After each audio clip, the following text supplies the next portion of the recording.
মৰমৰ তৃতীয় শ্ৰেণীৰ ছাত্ৰ ছাত্ৰীসকল তোমালোকে 5 নম্বৰ 2 মই যিটো বুজাইছিলোঁ 2 নম্বৰৰ আজি প্ৰশ্ন উত্তৰখিনি আমি ডিছকাছ কৰিব ওলাইছোঁ।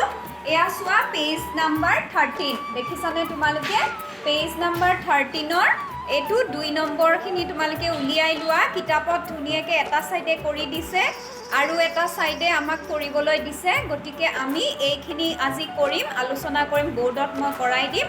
সেইমতে তোমালোকে বহীত তুলি ল'বা আৰু মুখস্থ কৰিবা। এতিয়া বৰ্ডলৈ চোৱা সকলোৱে। এতিয়া চোৱা 2 নম্বৰ দিছে পঢ়া, বুজা আৰু লিখা।